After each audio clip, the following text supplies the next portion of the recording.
So, good evening, everyone. Myself, Dr. Dharmendra Yadav. I'm assistant professor in the Department of Statistics and Demography at National Institute of Health and Family Welfare, New Delhi. And today I will take lecture on sampling designs used in health research. So, what do you mean by sampling and why it is required? So, first of all, I will tell you why these sampling techniques are needed. Because, you know, if we want any information from the population side, okay, so population means anything which is under consideration, which is under study. It may be number of patients, it may be patients for our medical record, for medical study, it may be some agriculture field for agriculture research. So population, don't get confused the word population. So if you want any information from the population as a whole, then there are two way. One is either you can make a complete enumeration. You can collect the information from each individual. But since we have a lack of resources, we have limited resources, limited time, money, and manpower. So we will go for the part of the population. And we collect the information from that part of population. And on the basis of that, we will give the inference about the whole population. So this process is called sampling. And this, this small part of population is called sample. And by it is drawn from a predefined manner, well-defined manner. And this manner is called sampling technique. We draw a sample from the population in a predefined manner, well-defined manner. It may be probabilities, it may include probability, it may be judgmental sampling. So this predefined process, well-defined process of selecting sample from the population is called sampling technique. So in today's lecture, we will cover which different types of sampling techniques are used in our health research and what are their advantages and disadvantages, and a brief about those sampling techniques. So let's start. So as you all know that there are different stages of research, health research. The first stage is rationale and background for the study. You have to decide what is the rationale and the background for the study which we want to conduct. And second one is objective, research hypothesis and statistical hypothesis. As I have told you that we have to decide the objectives, we have to verify the objectives of our study, we have to make research hypothesis which we want to test. And then after that we will decide which particular study design we are going to adopt. Then sample size, we have to decide the adequate sample size so that our inferences will be valid. Okay, so the another stage is, next stage is method of data collection and study tools. So this method of data collection includes the methods through which we are collecting the data. It may be from the whole population, it may be from the sampling. So you have to decide by which method you are using, for the data collection and which technique is used for data collection. Okay, which particular sampling technique is used to collect the data. And the next one is data management and analysis, including the use of software. And after the collection of data, you have to manage the data according to your need, according to your objective. And after that, you will have to analyze that data by using particular statistical tools and techniques. You can directly use the statistical softwares, which are very popular nowadays. So by using these softwares, statistical softwares, you do the data analysis, and after that you will summarize the data, and after that analysis of data, you can conclude, you can make some conclusions or inference or insights. So these insights which are obtained from the analysis of data, they will be interpreted, they will be further interpreted and can be written in the your reports, and further they will be published. So this is the whole process of any research study or health research. So Basically, we will, in this lecture, we will talk about the method of data collection and different types of sampling techniques, which sampling techniques are used. And after that, we will cover the sample size determination. So why these in health research, why they are needed? Because especially we are talking about the health research. So there are different types of health surveys which are very popular and which are needed for a particular purpose. So these surveys may be for the find out the morbidity, disease burden, prevalence and incidence of a disease. You have to get for getting any idea about these things like morbidity of a particular disease, disease burden, prevalence and incidence of disease. So for to getting the idea about these things, you must have a health survey. Like there are different surveys like NFHS survey, National Family Health Survey, and for particular disease, there are some surveillance methods are also used. So these survey are needed to get the idea about these particular diseases. And another is mortality. If you want to find out any, inference about the mortality, and this mortality, you know that it may be infant deaths, like infant mortality rate, IMR, child deaths, maternal mortality rate, MMR, and other deaths. And what are the causes of death? To find out these things, you must have conduct the survey. Then after emerging and re-emerging and eliminated diseases, which are the new diseases which are emerging and which are going to eliminate, just like polio. So for to get the idea about the elimination of the diseases, you also need a conduct a survey. Okay, so these health surveys are needed in a health research to find the idea about these things in a health. So how you can make and what is the purpose of these surveys? They can be used for the mapping of health infrastructure, that public and private. You have to mapping the public and private health infrastructure, which is better, and what are the shortcomings of both the sectors, infrastructures, and health seeking behavior. Allopathic and Indian system of medicine.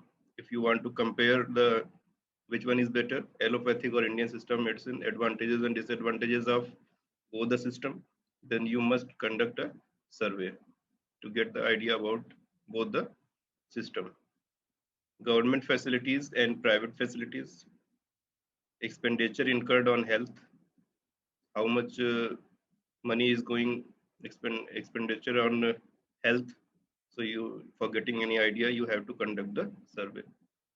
And primary health care services, primary health care PHCs for RCH, reproductive child health. Suppose if you want to find out what is the level of immunization, what is the proportion of immunization, vaccination in our country at the primary healthcare level, then you have to conduct the survey. It may be an FHS or maybe another, but you have to conduct the survey. So for immunization or vaccination, antenatal care, institutional deliveries, that if you want to find out what is the percentage of institutional deliveries in a particular location, in a particular state, in a particular district, then you have to conduct the survey. Postnatal care. So for all these things, health related criteria, health related phenomena, you just conduct the survey. So if you want to find out the risk factors, so which factors are responsible for a particular disease. So what are the risk factors? Like dietary pattern, behavior and habits, physical activity, occupation. So what are these are the factors which are responsible for a particular emergence of a particular disease. So if you want to find out whether the dietary pattern is associated with a particular disease or behavior or habits are associated with particular disease, so physical activity. So if you want to make a certain type of relationship, find out the relationship between these activities, these factors to the disease, particular disease, then you have to make a survey, which will be based on interview or it may be the questionnaire. Mapping of high risk population. If you want to find out high risk population. Then mapping means surveillance. You have to find out the surveillance of this high risk population.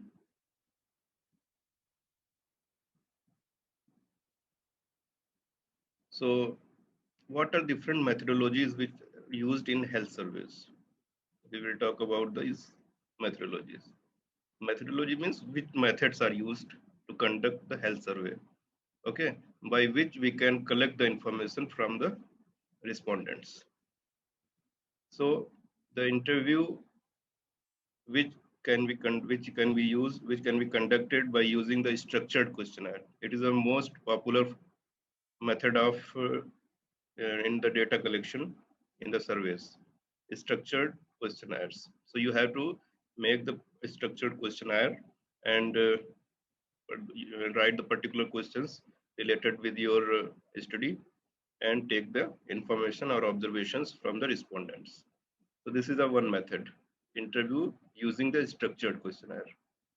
And next one is, suppose we are health personals, so we will go for some anthropometric measurements like height, what is the height, what is weight, what is the BMI, waist hip ratio, etc. So on the basis of this height, weight, BMI, we will find a particular result information. For example, suppose you want to find out the what is the percentage of malnutrition in Uttar Pradesh or in other state or in a particular location, then you will collect the information on height, weight, and after that BMI and all these things. And on the basis of that, you will decide how much population a particular location is malnourished. Okay, so this is the another method in health research which is used for to collect the information from respondents or target population. The next one will be biochemical test. Biochemical test, if you want to make a test on the basis of hemoglobin level, what is the blood sugar, what is the heartbeat, and on the basis of that observation, you will decide to study. So these all are observations. So these observations can be taken by questionnaire. These observations or data can be collected by some information on height, weight, and BMI. They can be collected by some biochemical test like hemoglobin test, blood sugar level test, and the another is clinical examination. Clinical examination means you can check the blood pressure, pulse rate, and on the basis of these observations, you will and collect the information, collect the data, and on particular data, you will decide whether they are hypertension, high blood pressure, or low blood pressure patients. So these all are the methods for the data collection or collecting the information from the individuals, respondents, or target population. So these are the methods. So these methods, now the next question comes, what are the target groups from where we want to collect the information? So these target groups may be general population, it may be children. Suppose we want to find out a study on the malnutrition, then our children will be target population. Pregnant and lactating women is maybe another population. Elderly population, suppose if you want to find out the any evaluation regarding the scheme which is run for the elderly population, then our target population will be elderly population. Another population will be disabled population. If you want to find out the any health scheme which is associated with the disabled population, then our general population or target population will be those disabled people. And the another type of target group is hidden population. Hidden population means it is not seen openly, but they exist, and you have to find out whether this population is exist. So this is the hidden population. This is called hidden population, like drug addicts. Okay, so these population is not openly available for information for collecting the information.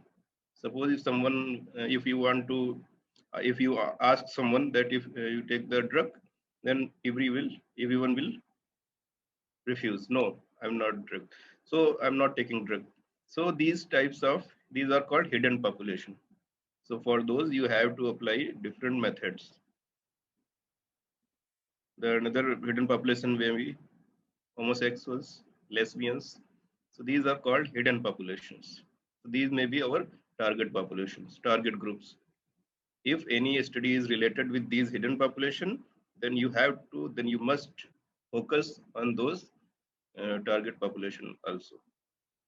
What is a different target group? It may be the population of special interest. Suppose if you want to find out, if you carry out any particular study which is related with the test tube born children, then these are called population of special interest and adopted children. These all are the different target groups from where we can collect the information for our study. So the target groups depends on the need or objective of our study. So it is very important to first identify the target population, target group before going for the data collection. And after the survey, there are two factors which are very important and the sampling or survey. Number one is validity, second is reliability. Validity means whether the survey will answer the research questions. Second one is reliability. It means how reliable your results are, how reliable or confident your findings are. So how confident can researcher be about his findings and inference? So how they can be generalized or not. So this is the reliability. Validity means whether your survey question, all the questions are giving the answer of your particular study. So these are two factors which are responsible, which are important for a survey, that is validity and reliability. Okay, so in our health research, first of all, I will go for the non-probability sampling, because in health research, our most of the purposive or judgment sampling or non-probability samplings are used. Okay, so first I will cover the purposive or judgment sampling. So why it is called judgment sampling or purposive? Because in this method, it is totally depend on the judgment of investigator. He or she will decide which population or which units have to be taken as a sampling units or not. So it totally depends on the judgment of investigator. That's why they are called judgment sampling. So, okay, in this method, the choice of the sampling units depends entirely on the discretion and judgment of the research investigator. This method is specifically used while studying unique situations which need targeted research. Okay, so the choice of the sampling units, which sampling units will be chosen in our study, they all totally depend on the choice and judgment of the research investigator. He or she will decide whether we will collect these sampling units, we will take these sampling units in our sample or not. Okay, so such where these sampling techniques will be used, such type of sampling technique will be used while studying the unique situations. Suppose if you want to find out a particular unique situation in our study, then we go for only that population, that section of the population. You will not collect information from each individual. Okay, so there are some examples like number one, Raika community in desert part. So this Raika community, you must know, these are the camel, those community who have the camel in the desert, and there is a unique quality, the unique thing about this community is that Raika community is desert part of Rajasthan where no case of diabetes has been reported. So this is a unique type of unique quality of this particular community. Okay, so if anything is related with this, then we go for this community only. Then we will target only this population. Okay. Next is clusters of villages in Gaya district, Bihar, where cases of white spots were observed in most of the children. So these are clusters of villages. It means a group of villages in the Gaya district of Bihar, where cases of white spots. These are a particular, since you all are from the medical background, so you must know white spots are particular. I think because I am not a medical person, but I hope it is from some things in the retina, eye spots on the eye. So these were observed in the most of the children. So if any study is related with that, then you will select those villages only. You will not collect the information from whole Bihar, population from the whole Bihar. You will just go in that Gaya district and just collect the information from that villages. So this is a judgment sampling. Here you will apply the judgment sampling. It is a non-probability sampling. There is no opportunity of chance. We will just go and pick that sampling units. Okay, the next one is birth outcome of women who were pregnant at the time of Bhopal gas leak. It was a very big day in India's history. So if you want to make any study related with the birth outcome of a women who were pregnant at the time of Bhopal gas leak.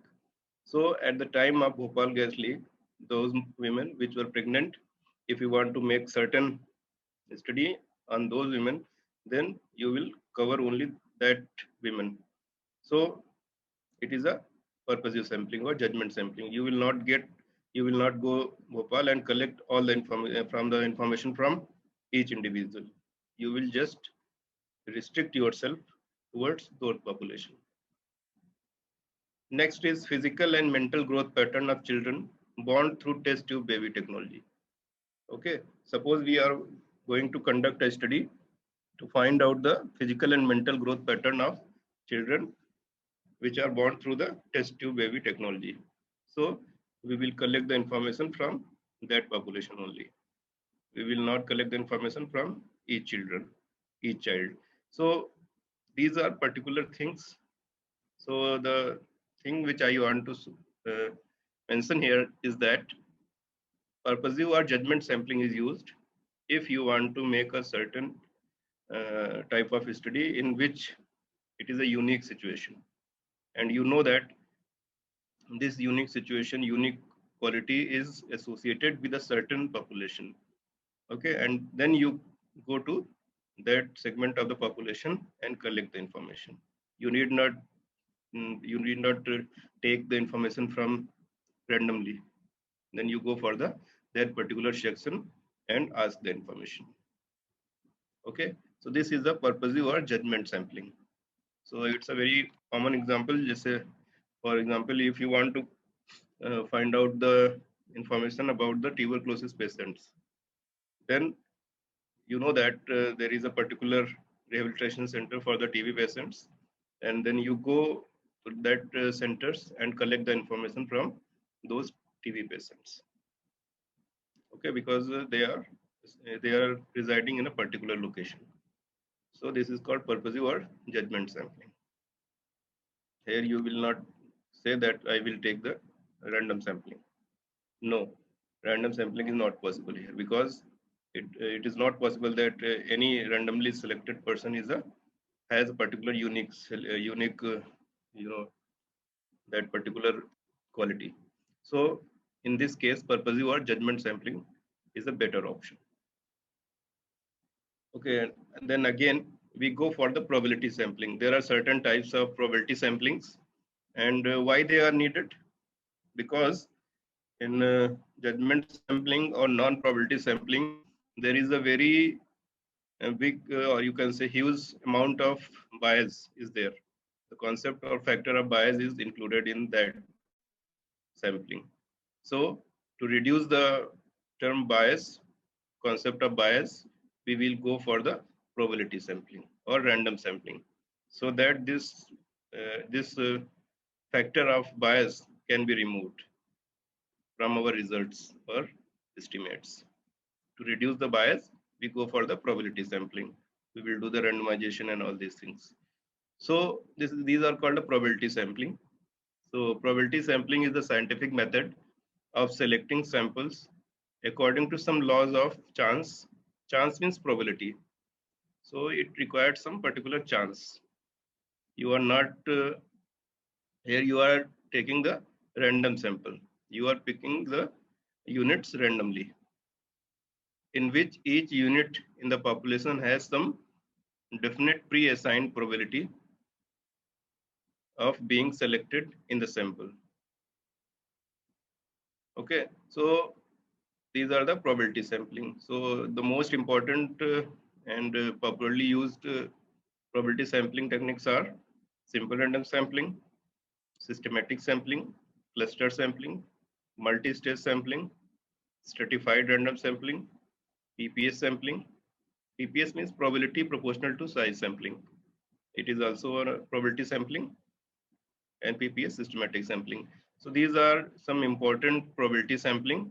So I will just go briefly about this probability sampling. And so the first and most important and simplest form of probability sampling is simple random sampling. Why it is called simple random sampling? Because this simple random sampling, SRS, is the technique of drawing a sample in such a way that each unit of population has an equal and independent chance of being included in the sample. Because simply you will select a randomly selected unit, and this unit particular has a equal chance of being included in the sample. Okay, here in this diagram, here you can see that from the first you will just randomly select this first unit. From second you just pick. So these are the randomly selected units, and they all have the equal chance, equal opportunity, equal probability of being included in the sample.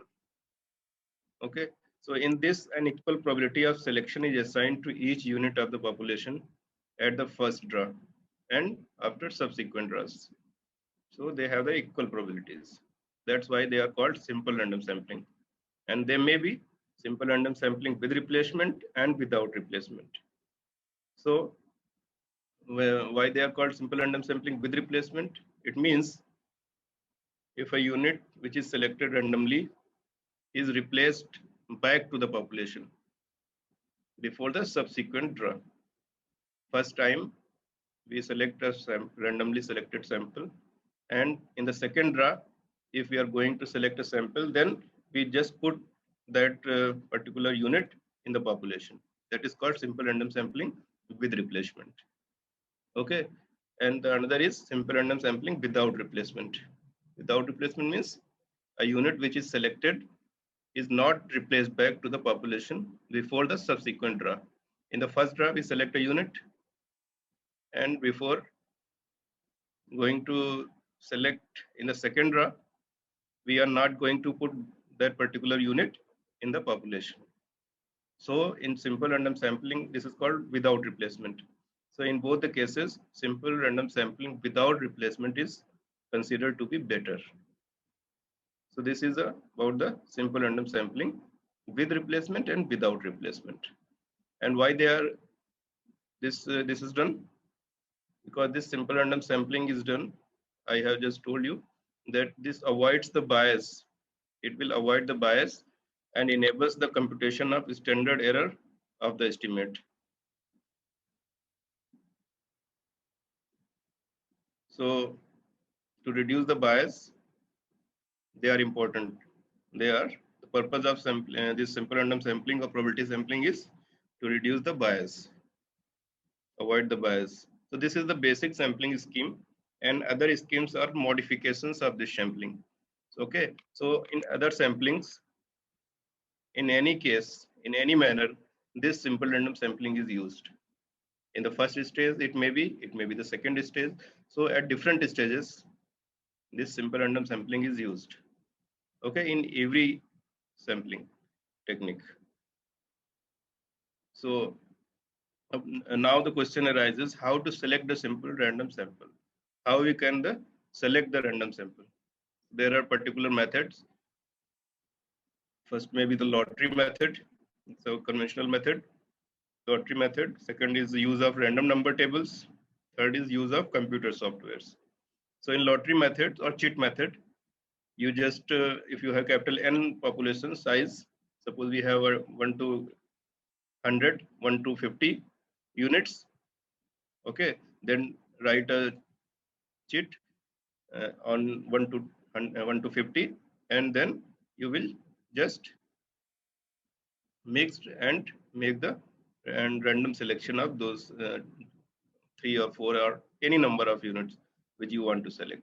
So this is called lottery method. Okay. The second is use of random numbers. So this is the statistical way in which random numbers are also associated with these numbers, cheats, and on the basis of that, you will select a random sample. Okay, that this unit is selected, and after that, this will come. So this unit is selected. So in this way, you will make the sample. But the most important and most widely used is use of computer softwares. Nowadays, these computer softwares, there is a program or mechanism to select the random sample. Okay, so in R or anything, you will just write a program or command, give a command to select a random sample. Even you have to decide which particular distribution you want to follow the sample. Okay, you have to mention that this particular, I want a sample from this particular distribution, normal distribution or anything, and which has the mean this, standard deviation this, then computer will automatically generate a sample for you. Okay, so these are the 3 methods for the selection of sample. The another one is systematic sampling. So systematic sampling is a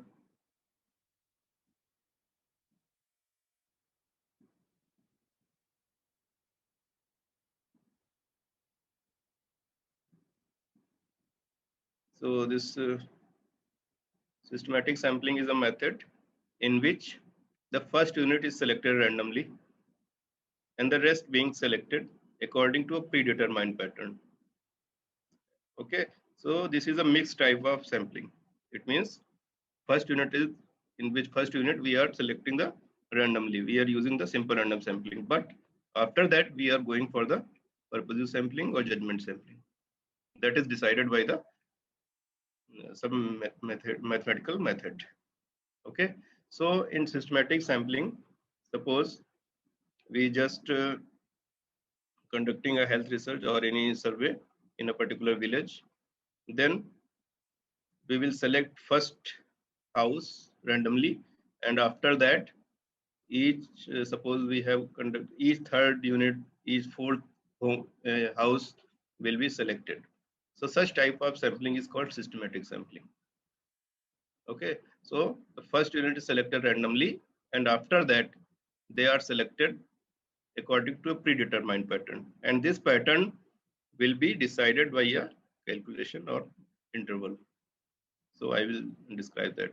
So this is called systematic sampling. It means a sampling in which first unit is selected randomly and the rest being selected according to a predetermined pattern involving the regular spacing of units. This is the important thing. So the first is selected randomly, and after that we will decide after a regular interval that each third unit or each third household will be selected. So this is called systematic sampling. Okay, just for example, we have a population, then second unit is selected randomly, and after that second, third, fourth, after that each third unit will be selected.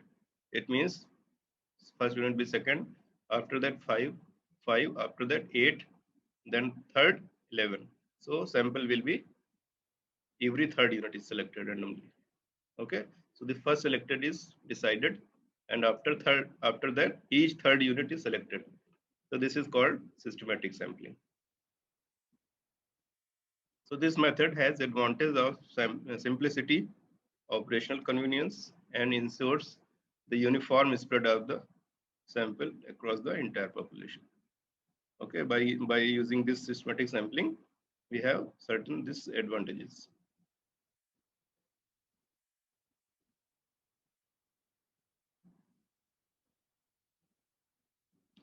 So how you can decide the predetermined pattern or this particular pattern? So I will just explain. Okay, so how you can make this interval? How can you make this pattern? So consider a finite population consisting of capital N units. Suppose we have a population of capital N units and we want to make a sample of small n size. Okay, and is desired to be drawn from it. Further, let capital N is expressed in the form of capital N is equal to small n into k. This k may be integer. Suppose we have capital N is equal to 12 and small n is equal to 3. Okay, so we will find out k. K is equal to capital N by small n.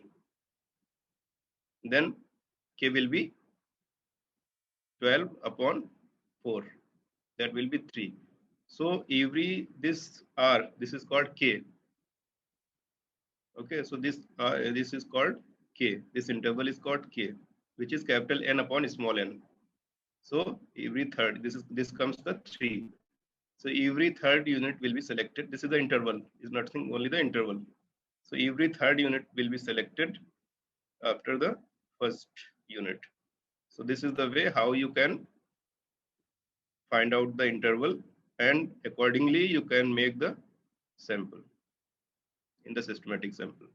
So the rest one is sometimes it is it is very important that it is an integer, but sometimes it is not an integer. So in that case, this k comes into the fraction 2.75 or like that. So in that case, there is a method that is circular systematic sampling. So I will not go in much detail because that's another thing, because I have to cover other systematics, other sampling also. So if you go for the systematic sampling in detail, then there is a different methods. So I will explain the most popular is, that is, if this k is an integer, then you just find out the capital N upon small n, that is the integer and that is the interval, and you will decide in that interval you will select the each unit. So this is the method of systematic sampling. The next one is cluster sampling. So this cluster sampling, why they are called clusters? The clusters are basically nothing, only the group of homogeneous population, homogeneous units. Okay, they are homogeneous in nature. So clusters, these clusters are the group of units. They are group of units. Like in this case, the total population is divided into recognizable subdivisions, which are termed as cluster, and a random sample of these cluster is drawn. We then observe, measure and interview each and every unit in the selected clusters. Okay, so for example, the natural clusters are households or villages. Here the population is this one, and whole population is divided into different kinds of clusters, groups. Okay, and here in cluster sampling, we will select randomly choose the cluster. We randomly choose the cluster 1, cluster 2, cluster 3. Okay, and after the cluster, we will select the sample. So this is the way. So we first divide the population into different clusters, group of units, which are and after that we will randomly choose the groups from the population. Okay, and after that we will collect the information from each individual from the group, randomly choose the individual from the groups. So In this case, this is divided into some recognizable subdivisions, which are termed as cluster, and a random sample of these cluster is drawn. We then observe, measure, and interview each and every unit in the selected clusters. We will interview, we will collect the information from each individual unit in these selected clusters. Like we have selected a particular household, or we have selected a particular village. Then in each village, we will select each household and we collect the information from each household. So this is the cluster sampling. And in the most of the cases, this cluster sampling is used because this is convenient for academic administrative point of view. So the clusters formation is by two types. That is cluster before selection. Suppose before selection you make a cluster, and cluster after selection. First you select, then make the cluster. This is another one. So in case of natural clusters, CBS is used. CBS means cluster before selection. Natural cluster means villages or households. Then we will select the cluster before the selection.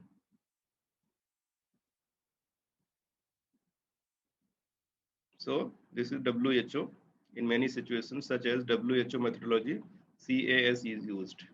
CAS means clustering after selection. First select and then make the clusters. So this is a cluster sampling. The next is multi-stage sampling. This is widely used in Indian scenario, which has the different administrative units in all over India. So multi-stage sampling is nothing. For multi-stage, you must understand what is the two-stage sampling. Because multi-stage nothing, only the generalization of two-stage sampling. So instead of enumerating all the sampling units in the selected clusters, one can obtain and more efficient estimators by resorting to subsampling within the clusters. Now, within the clusters, in cluster sampling, we are selecting the information from each individual. But there is another way. Instead of enumerating all the sampling units in the selected clusters, one can obtain better and more efficient estimators for resorting to the subsampling within the clusters. Now, within these clusters, you can also make another clusters. So in the first stage, you are selecting the cluster, and after that, you are selecting the another cluster from selected cluster. So this is a two-stage. So this technique is called two-stage sampling. Clusters being termed as primary units because primarily we are selecting the clusters and the units within the clusters as secondary units, and the units which are selected after that from the within the clusters, they are called secondary. So this is called two-stage sampling. Two-stage sampling. So the above technique may be generalized to what is called multi-stage sampling. So this can be generalized in the multi-stage. It means in the multi-stage this can be done.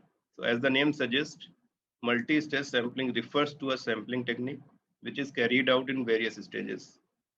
Okay, for example, suppose we want to find out the education level of Uttar Pradesh. Okay, so for Uttar Pradesh, UP, you will just there are 74 districts, and we will divide the first 74 districts. Then we collect some, we select randomly some or any method. You will select the districts, and in districts you will go for the blocks. This is the second unit, second stage, and then blocks you will go for the villages or municipalities, and after that you will select the villages. So this is done in the multi-stage. This is the example of multi-stage sampling. We are dividing the ultimate population into different stages, because our ultimate population is village. Okay, so or we want to find out the average income of people of UP. Though UP is state at state level, it is our ultimate unit, but we are dividing it into different stages. First, we go for the districts, and then we divide districts into blocks, and by blocks you go to the villages or municipalities. So you will collect information from there. So this is called multi-stage sampling. So most of the our socioeconomic or health surveys we are using the multi-stage stratified sampling, multi-stage stratified sampling. But I will describe stratified sampling also. So this is a type of multi-stage. So is multi-stage sampling consists of sampling first stage units by some suitable method of sampling. From among the selected first stage unit, a subsample of secondary stage units is drawn by some suitable method of sampling, which may be same or is different from the method used in the selecting first stage. Why it is so? Because it is not necessary that the units which are selected in the first stage in a particular sampling technique, it is not necessary that the another second stage sampling, we are applying the same sampling method. It may be same, but it may be different also.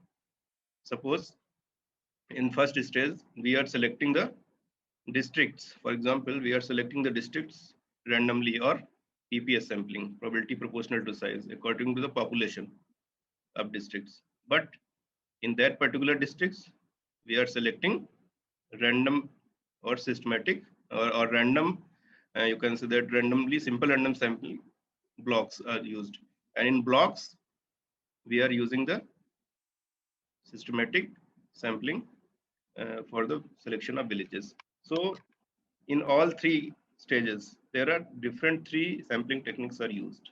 So it is not necessary that each stage you have a same sampling technique. It may be same, but it may be different also. So don't worry about that. If you are selecting a unit in a first stage by simple random sampling, and according to your need, it may be systematic sampling, it may be stratified sampling in your second stage. So always take care of that. So further stages may be added to arrive at a sample of the desired sampling units. So I have just mentioned, to go the village level, you have to decide, you have to divide the whole state into districts, and districts into blocks, and blocks into villages, and villages into households, because the ultimate unit is household. Okay, so this is the way of multi-stage, like this: states, then districts, villages, and households. So this is a multi-stage. The another one is stratified random sampling. Stratified random sampling is a very important. It's nothing just like a cluster sampling. Okay, so the population is in stratified sampling. The population is divided into certain number of mutually disjoint, non-overlapping groups. Okay, we are dividing the whole population into different homogeneous groups, and they are non-overlapping. And this group are called strata. The population is divided into mutually disjoint or non-overlapping groups. These are termed as strata, and a random sample is drawn independently from each stratum. Stratum is nothing, only the singular of strata. Okay, so from the whole population, first of all, we will make the homogeneous strata, and after those in that strata, we will select the sample. Okay, so the sample so selected is termed as stratified random sample. The stratification principle is that the strata so formed should be homogeneous. Okay, so this is the main criteria. That so the criteria is that we will divide the whole population into different strata, homogeneous strata, and non-overlapping. they are homogeneous and non-overlapping. It means one unit from one strata does not belong to the other strata. And after that, we will select the sample. We'll select the sample from each strata. Okay, so this is called stratified sampling. Population, strata, and then sample. Okay, this is stratification, and the principle of stratification is that it should be non-overlapping, and this should be homogeneous. These are the principles of stratification I have mentioned you. And what are the advantages of it? Advantages, they are very important for the administrative point of view. So stratification ensures adequate. Okay, I want to mention one thing. When these stratified sampling is used, I just want to say two things. One is when our population, study population, is so much heterogeneous in nature. It's a mixed type of population. And second is, if we want to find out the separate estimates, we want to find out the estimates for different section of that population. Okay, for example, if we have a population, mixed type of population, like there are different people, like Hindu, Muslims, and different religions. And if we want to find out what is the education level of each religion in the India, okay, then which sampling technique will be used? You will apply the stratified. Okay, because if you want to ask anybody in random manner, so it will not fulfill your requirement.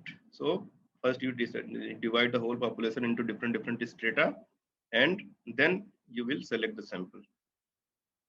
Okay, so this is the most popular and useful sampling technique. So basically this multi-stage stratified sampling is used in many of the cases, because in Indian scenario, we have a mixed type of population, and at different stages. For administrative purpose, there are different administrative units in India, and population is relatively heterogeneous. So this multi-stage stratified sampling is mostly used in all socioeconomic, agriculture, and health service. So I will share this PPT, so you can learn more and more about these sampling techniques. So the next one is PPS sampling. PPS means probability proportional to size. Okay, in earlier sampling techniques like simple random sampling, systematic sampling or stratified sampling, the probability of each unit to be included in the sample was free from its size. It means the size, the probability of any unit is totally independent to its size. Okay, but sometimes it is seen that those villages, for example, those villages which have the most much population, more population, they have the largest largest probability of selecting having particular characteristic. So sometimes this weightage should be given to the population. Okay, so for example, probability proportional to size. Suppose we want to in our earlier example, suppose we want to make a selection of 10 districts among 74 districts in Uttar Pradesh. So which technique you will apply? Okay, so the method you can use, that will be the PPS sampling, probability proportional to size. So you will randomly select top 10 districts which has the maximum population.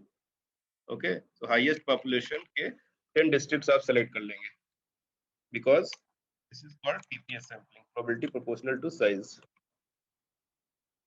So for example, if in one line I just want to say that if the probability of any unit being included in the sample is associated with the its size, then this is called probability proportional to size sampling, PPS sampling.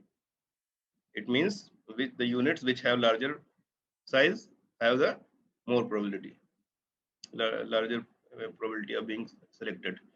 So all the villages in a district may not be same size. Some may be very small, some large, and some very large. In such situations, SRS, this means simple random sampling, will not be able to make a distinction between them. And all units will have the same probability of selection.